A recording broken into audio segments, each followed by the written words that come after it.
A very good morning to all of you class. As we are discussing the determinants, are we discussing this topic? No.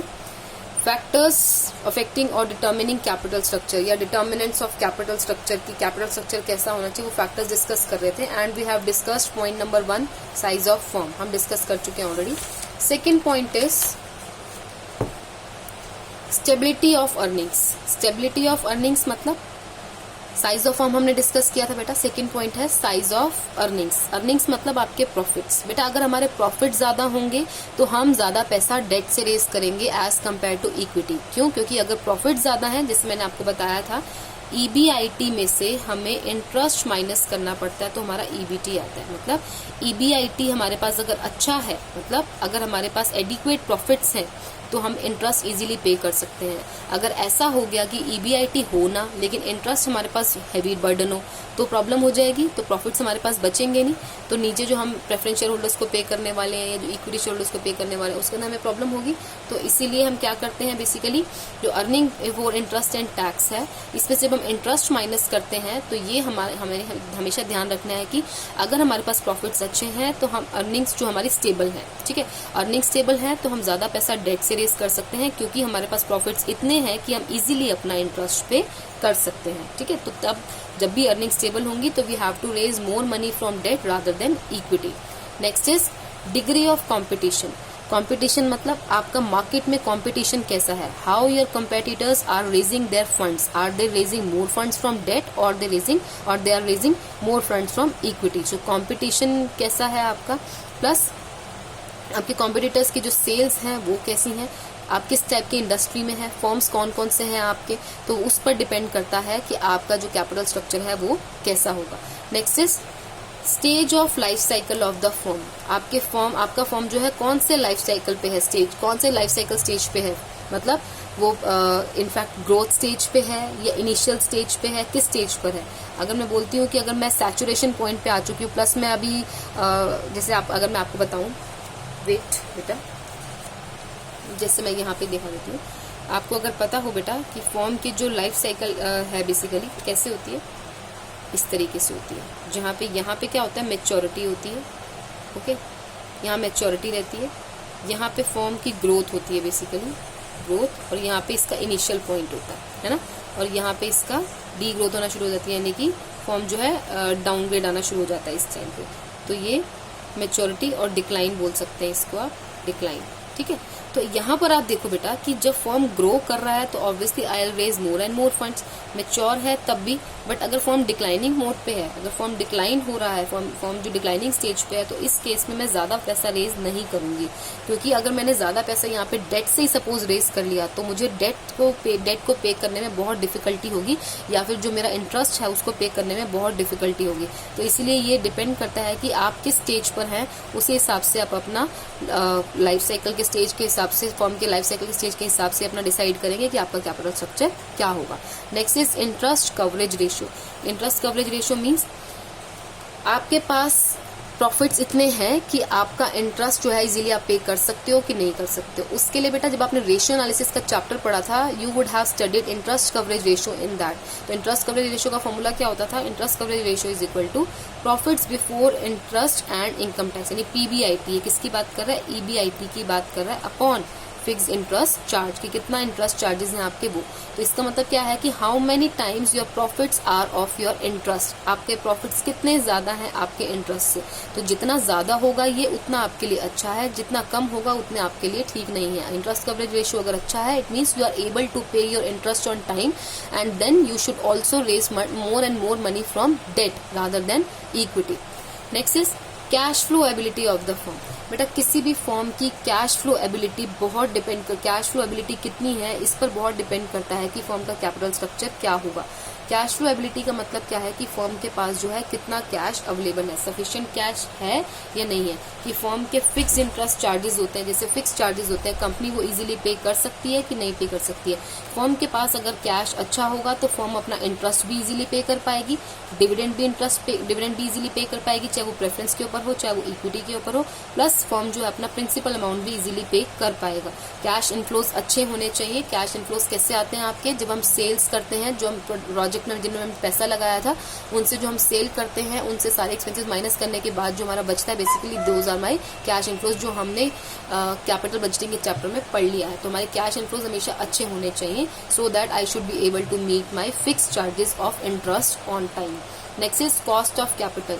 हमेशा capital structure वो choose करना चाहिए बेटा जहां पे cost of capital minimum हो, और ये चीज हम already we have discuss it twice thrice कि जब भी हमारा कैपिटल स्ट्रक्चर एफिशिएंट सबसे ऑप्टिमम तभी माना जाएगा जब मेरा रेट ऑफ इंटरेस्ट मिनिमम होगा फॉर्म के पॉइंट ऑफ व्यू से, और जो डिविडेंड होगा that will also be minimum from a firm's point of view, so that capital structure will be considered as very good capital structure, optimum capital structure where cost of capital would be minimum.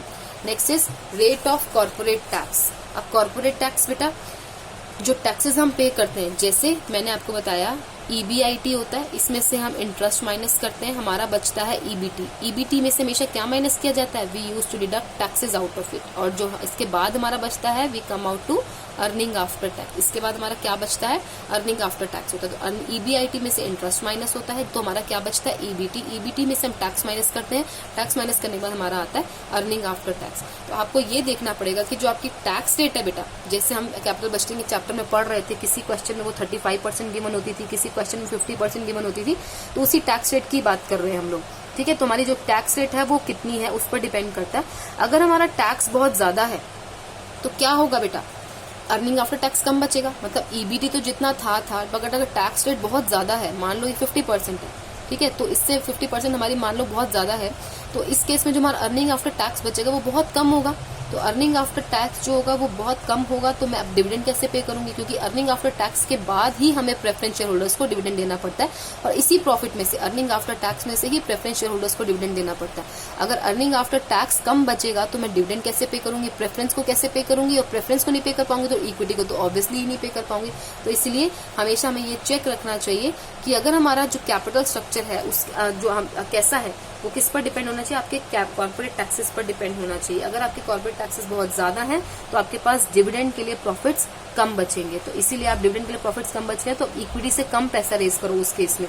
लेकिन अगर taxes बहुत ज्यादा होते हैं ना तो generally हम कोशिश क्या करते हैं, हम कोशिश करते हैं हम ज्यादा पैसा डेट से रेज करें, क्योंकि ज्यादा पैसा हम जब डेट से रेज करेंगे ना बेटा तो क्या होगा, इंटरेस्ट की फॉर्म में ही हमारा बहुत सारा निकल जाएगा पैसा। इंटरेस्ट की फॉर्म में पैसा निकल गया तो EBT जो है हमारा कम बचेगा, सॉरी EBT ज्यादा बचेगा, तो टैक्सेस उसमें जितने माइनस होने अर्निंग आफ्टर टैक्स फिर ज्यादा बचेगा, उसमें से हम डिविडेंड इजीली पे कर पाएंगे। तो जब भी ऐसा होता है बेटा कि जब भी हमारे टैक्स रेट बहुत ज्यादा होते हैं तो we use to raise money more from debt rather than from equity, because interest is tax deductible. Interest is tax deductible मतलब इंटरेस्ट जो है टैक्स से पहले ही माइनस कर दिया जाता है, ठीक है। Next is retaining control. If you want to retain control in your business, then you have to raise more and more funds from equity rather than from debt. Sorry, we have to raise more money from debt rather than equity. अगर suppose करो मेरा stake कब dilute होता है, stake मेरा तभी dilute होता है बेटा जब मैं ज्यादा पैसा इक्विटी से रेज कर लेती हूँ और ध्यान नहीं देती कि मेरा स्टेक जो है डाइल्यूट हो जाता है, या मेरे शेयर जो है कोई भी मार्केट में जाके खरीद सकता है और वो मेरे कंपनी को टेक ओवर कर सकता है, तो मेरा स्टेक उस केस में डाइल्यूट हो जाएगा। तो मुझे अपने स्टेक को डाइल्यूट होने से बचाने के लिए I have to raise more funds from debt rather than from equity.